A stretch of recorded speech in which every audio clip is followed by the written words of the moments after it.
Bom dia, irmãos. Pregação desagradável pelo texto, de novo, rebeldia a Deus, revolta contra Deus. Tá difícil aqui a coisa em Números. Números capítulo 16, acabamos de passar várias pregações falando da revolta daqueles espias, e agora parece que tudo de novo, de uma maneira diferente, mas há um ponto em comum, que é revolta, rebeldia, dentro do povo de Deus, do chamado povo de Deus. Às vezes a gente confunde essa expressão povo de Deus como sendo crentes, que não eram crentes, a grande maioria não era crente, obviamente. Devemos ter muito cuidado com essas expressões, povo de Deus, os crentes, os evangélicos. Isso não é um nome mágico, não. É bom ter muito cuidado, pode ser até muito capcioso isto, porque o que nós vemos aqui é algo impressionante, quase inacreditável, depois de tudo que tinha acontecido. Eu não posso dizer que tinha acabado de acontecer, porque nós não sabemos o aspecto cronológico. Quanto tempo esta revolta aqui aconteceu depois daquela dos 10 espias? Não se sabe. Não temos a menor ideia. Ao longo dos 38 anos em que eles estiveram no deserto, foi 40, mas a partir daquele momento em que eles foram castigados por Deus, depois da revolta dos espias, não sabemos quanto tempo depois aconteceu. Sabemos que eles passaram mais uns 38, 39 anos no deserto, até entrar na terra prometida, conforme Deus havia dito. Então vamos a Números capítulo 16,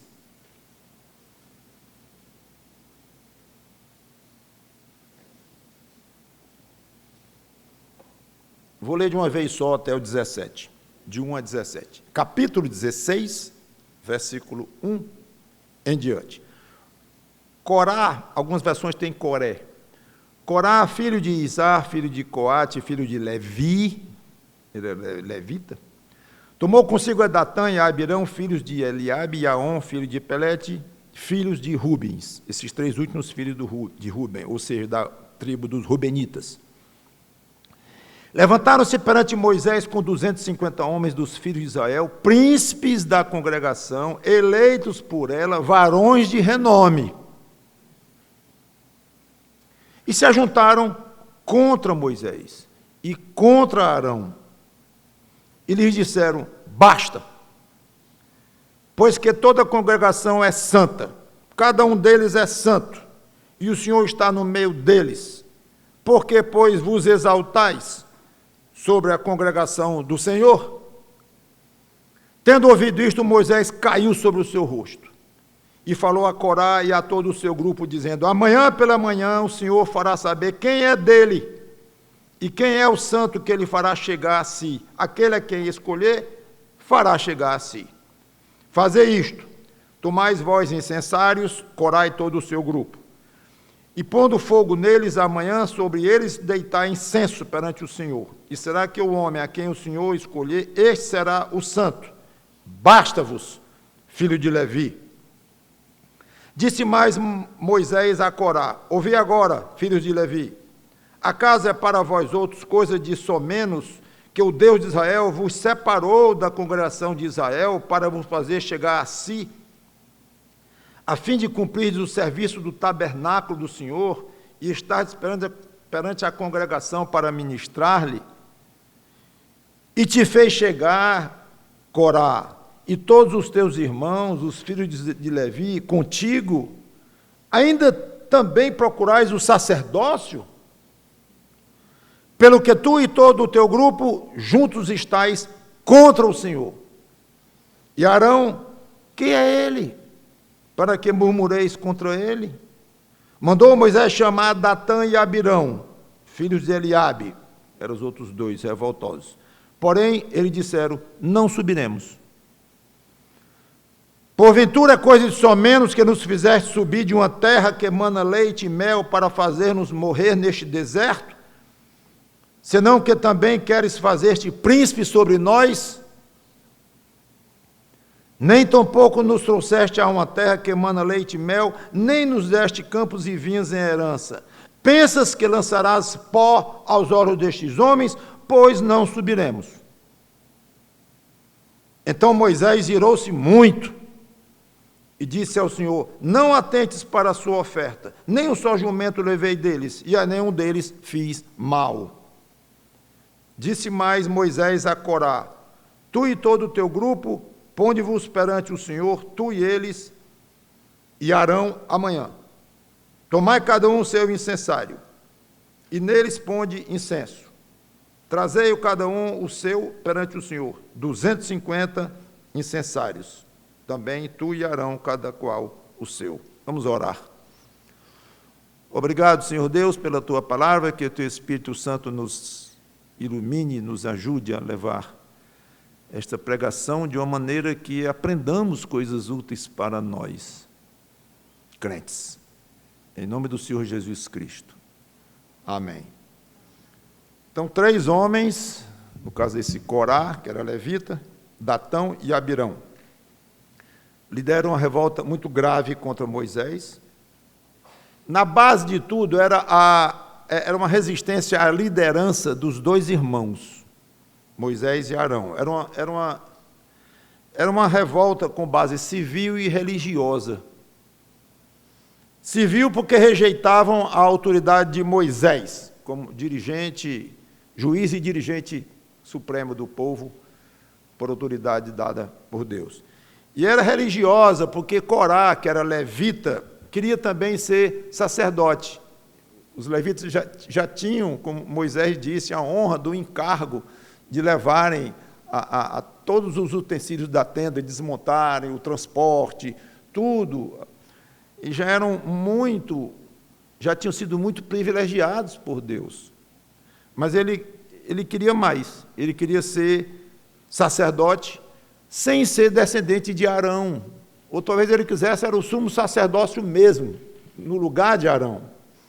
Ou isso, ou pelo menos ser um sacerdote como os filhos de Arão eram constituídos legalmente por Deus. É curioso notar que Corá não buscava aqui imoralidade, mundanismo, uma anarquia. Ele queria ser um líder religioso. Era o que ele queria. Falando de uma maneira séria, e não era alguém aparentemente do mundo que queria destruir tudo, queria imoralidade geral, total, do povo. Não, ele queria um cargo religioso para ele. Toda a base era isto aqui. A questão é que ele queria ser ou ocupar uma posição religiosa contra a vontade de Deus. Só isso. Alguém poderia dizer, mas é mal alguém desejar ser um líder, ou querer ser sacerdote lá em Israel, naquele contexto e tal? Num sentido não, no outro sim. Porque ele podia até desejar, dizer, seria tão bom se eu fosse filho de Arão e também fosse sacerdote, é tão bonita essa missão e tal. Tudo bem, vai. Mas dizer, eu quero ser e vou ser, e revoltar-se contra os líderes que Deus colocou, completamente diferente. Então era um desejo absolutamente pecaminoso e rebelde contra Deus. Era ambição pura da parte de Corá. Então, seja muito exigente quando você reconhecer aqueles que são realmente líderes religiosos e que podem falar com uma certa autoridade pela vida, pela doutrina, pelos ensinamentos e realmente demonstrarem que são chamados efetivamente por Deus e são relativamente fiéis. Existem muitos líderes religiosos tão falsos quanto Corá, ou tão mal intencionados. A linguagem deles foi agradável ao povo, observem isso. Toda a congregação é santa, cada um deles é santo. Rapazinho inteligente, porque ele falou que era agradável. Quem é que não gosta de ouvir algo assim? O mais fino dessa história, o mais interessante talvez, é que havia um sentido que isso estava certo. O povo de Israel era santo, no sentido de que havia sido separado por Deus para uma tarefa nesta terra. Então, é verdade que o povo era santo? É. E é verdade que cada um podia se chamar de santo individualmente, se andava corretamente com Deus e era fiel a Deus? Sim. Então, é sutil a afirmação, mas isso não significava, obviamente, que não precisava ter líderes.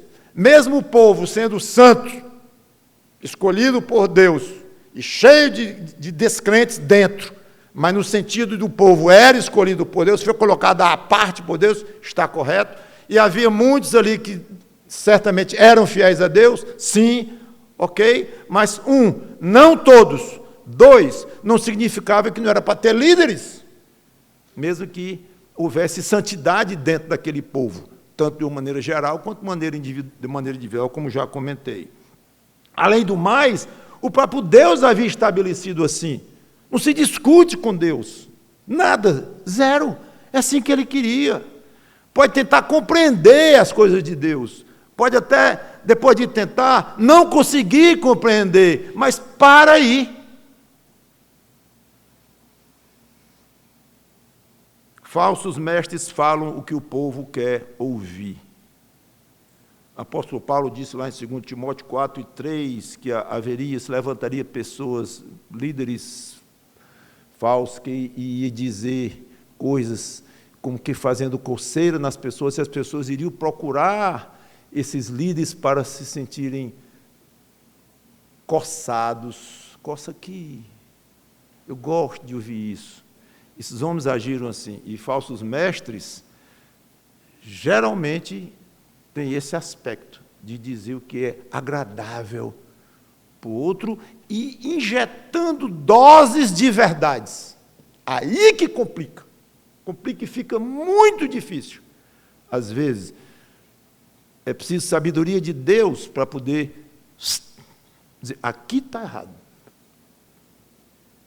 Verificar aonde está a verdade daquela afirmação, aonde está a falsidade, numa mistura indigesta, e pior do que a mistura, é a intenção de quem quer se tornar um líder religioso por conta própria.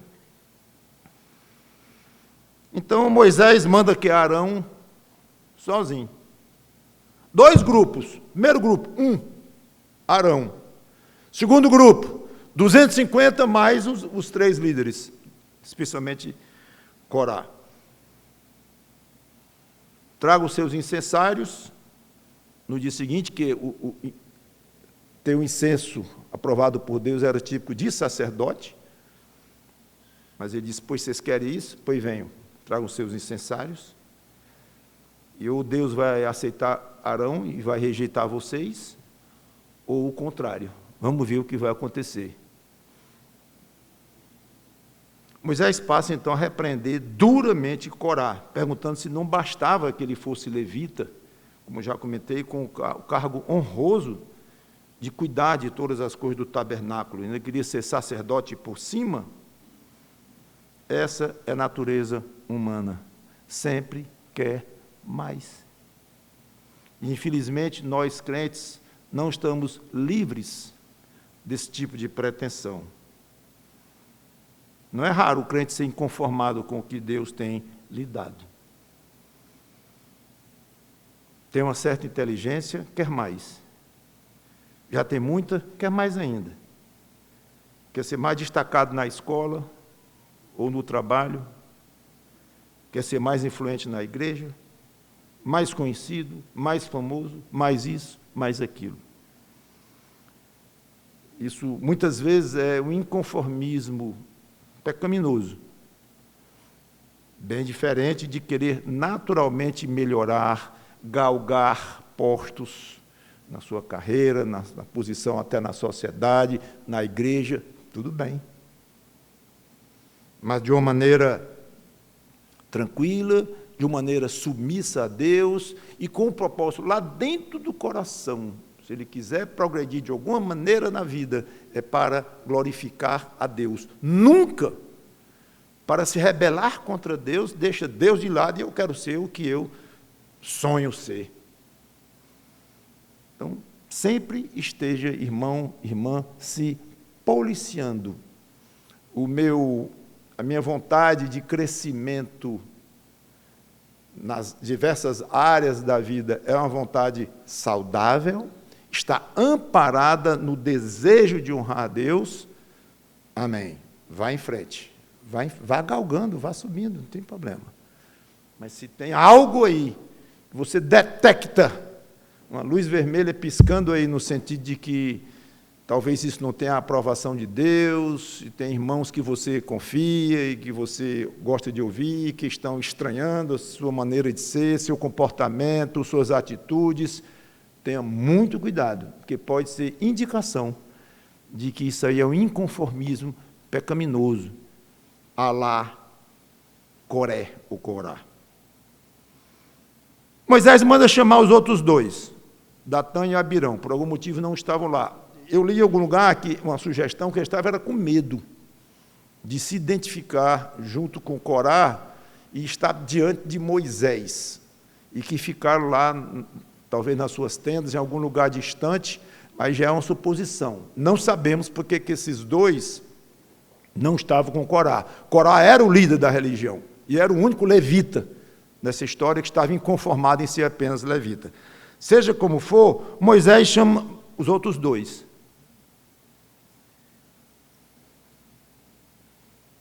Vamos não. E se rebelam abertamente, desaforadamente contra Moisés. É muita coragem. Na realidade, a revolta era contra o próprio Deus. E ainda queriam justificar. Ousam justificar.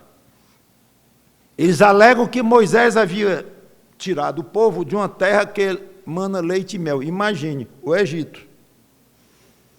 Devia ser muito agradável o Egito para egípcios, especialmente egípcios ricos, políticos poderosos. Devia ser uma delícia mesmo. Mas aquele povo estava tendo leite e mel no Egito, é muito cinismo, muita disfarçatez deles. Como é que pode?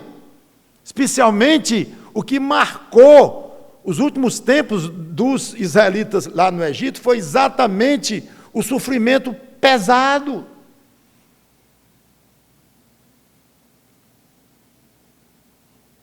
Você tirou o povo de uma terra que manda leite e mel, que era delícia do Egito, e nos trouxe para cá para morrer no deserto. E não vai nos levar para a terra prometida coisa nenhuma. Esse era o resumo. Então, era um argumento incoerente, falso, em que o povo peca, é castigado por Deus para ficar 40 anos no deserto, e Moisés leva a culpa. Moisés se irritou, é interessante, não é comum ver Moisés irritado, não. Ele se irritou aqui, provavelmente por causa da ofensa que aqueles dois homens fizeram a Deus, fazendo quase piada da questão de leite e mel, porque Moisés tinha prometido, Deus tinha prometido através de Moisés, exatamente a expressão que ele usou várias vezes para indicar como seria a terra prometida, era uma terra que mana leite e mel, e eles usam essa expressão para o Egito, o contrário, é muita ofensa. Muito bem, versículos 18 e 19, eu parei no 17. Tomaram, pois, cada qual o seu incensário, neles puseram fogo, sobre eles deitaram incenso e se puseram perante a porta da tenda da congregação com Moisés e Arão. Vou ler só a primeira parte do 19. Corá fez ajuntar contra eles todo o povo à porta da tenda da congregação. Para aí, porque essa segunda parte, vou deixar para a próxima pregação. Com a pergunta como é que Deus reagiu.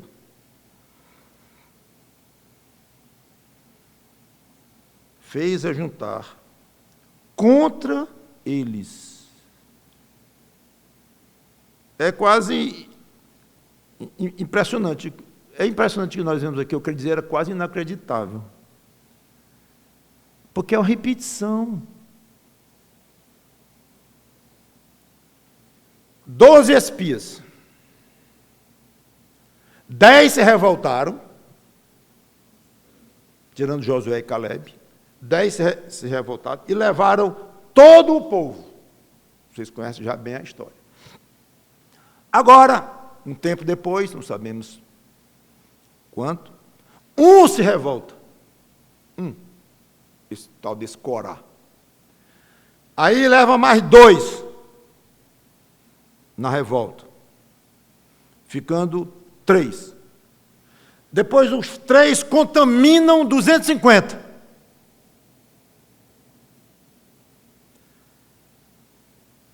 E agora o texto diz que eles conseguiram o apoio de todo o povo. 3, 250, o povo inteiro. Exatamente o mesmo povo que havia sido castigado por Deus, porque se revoltara contra Moisés e contra Deus, e castigado para perambular ali no deserto, aguardando que os homens maiores de 20 anos morressem. Muitos deviam até ter morrido já até aquele ponto, não sabemos quanto tempo se passou, talvez muitos já tivessem morrido. E lá estava o povo novamente se rebelando contra Deus. A ideia, irmãos, é que não tem limites para o ser humano se revoltar contra Deus. E, infelizmente, não é a ideia, e não é, parece que é fato.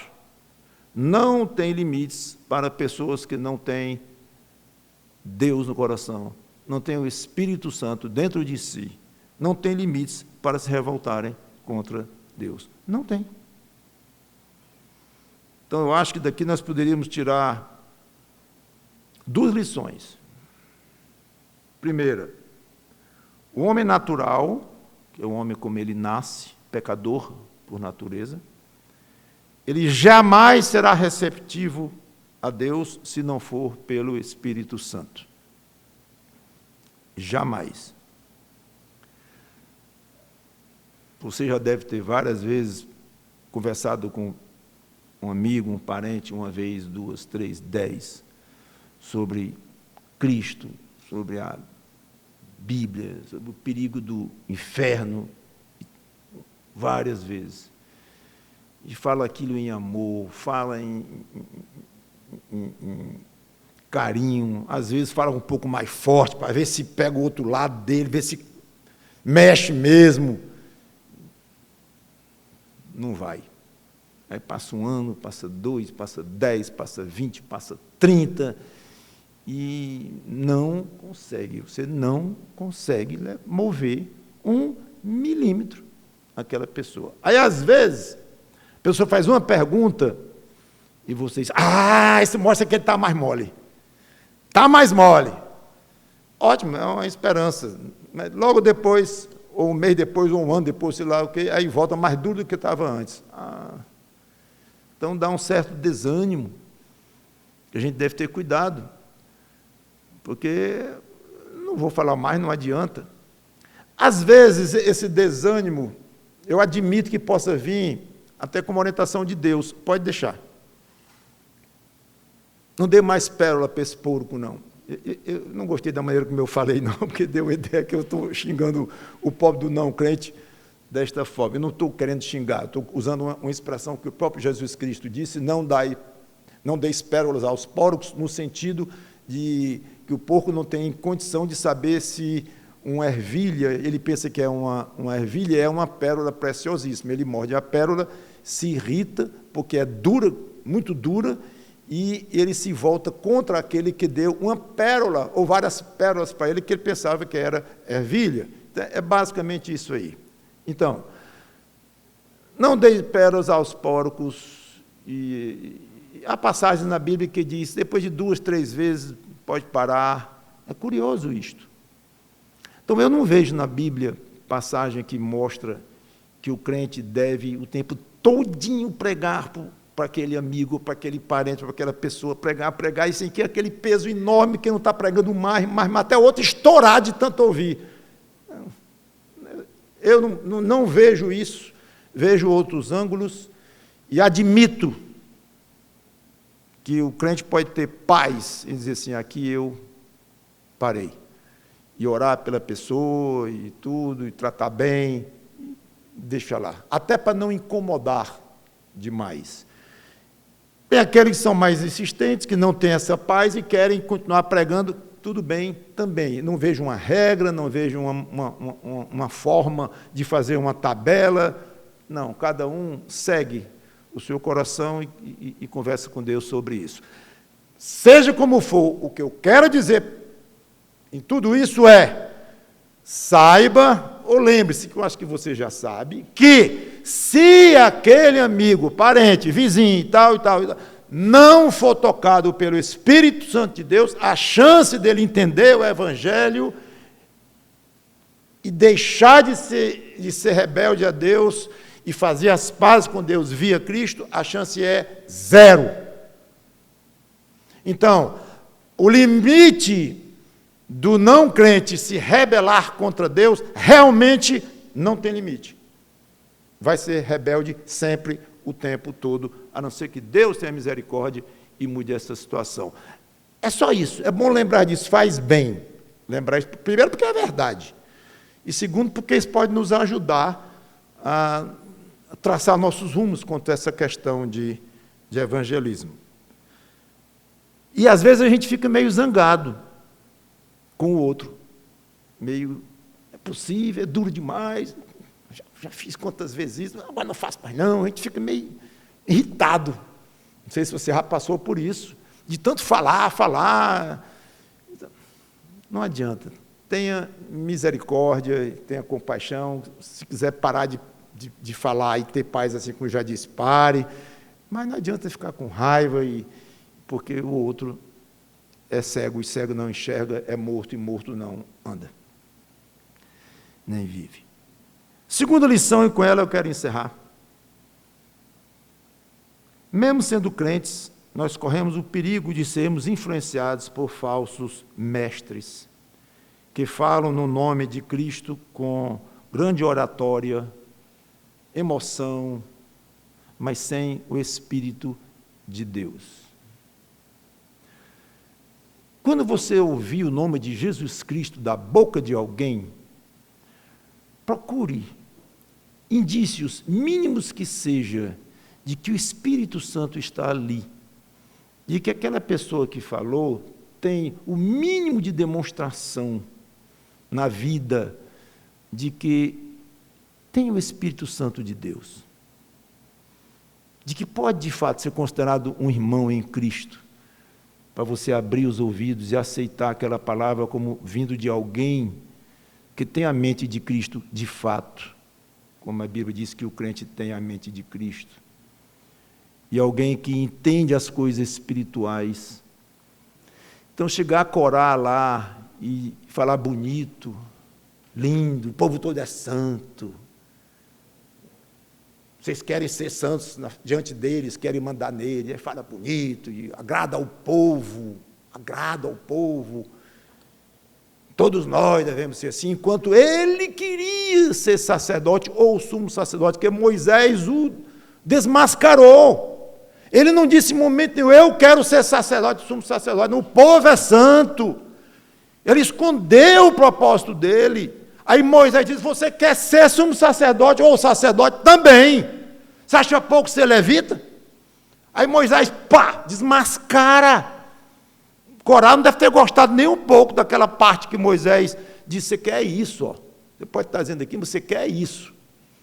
E falando em nome de Deus, você tem Deus no seu coração, você tem autoridade para falar este nome entre nós aqui, de coisas santas, de ministério santo, de Deus e de tudo mais. 250 foram na onda de Corá. Depois o povo todo foi. E Moisés ali, e Arão firmes, Esses tinham autoridade de falar e de agir, e certamente muitos crentes, quando diz o povo todo, é de uma maneira geral, claro, não quer dizer que é 100%, mas diz de uma maneira geral. Então, tenha cuidado, quando o assunto for espiritual, envolver as coisas de Deus e o nome de Jesus Cristo, seja extremamente exigente e desconfiado, porque falsos mestres são muito inteligentes, são brilhantes e são extremamente perigosos. E falar em nome de Jesus Cristo é muito fácil. E é muito fácil enganar multidões. Como Deus reagiu a tudo isso? E agora, o que vem agora da parte de Deus? Porque eles mexem, se rebelam e falam, é num atrevimento quase inacreditável. O que Deus vai fazer agora? Vamos ver na próxima semana, se Ele assim nos permitir. Vamos orar. Obrigado, Senhor Deus, pela Tua palavra, que Teu Espírito Santo nos ajude a ser mais prudentes como as serpentes, ser mais perspicazes quando pessoas se apresentam falando de Jesus Cristo. Quantos corás tem por aí? Tem tido, ainda tem e ainda haverá, até Cristo voltar. E dá-nos o conforto de abrir o nosso coração para quem dá demonstração que tem o Teu Espírito Santo. Não está na testa, não está escrito em lugar nenhum, mas fruto, vida, doutrina, temos excelentes pistas para podermos fazer uma triagem, pelo menos mínima, das pessoas a quem nós abriremos os nossos ouvidos e aceitaremos como alguém que vem de Ti. É em nome dele, Cristo, que nós pedimos e agradecemos. Amém.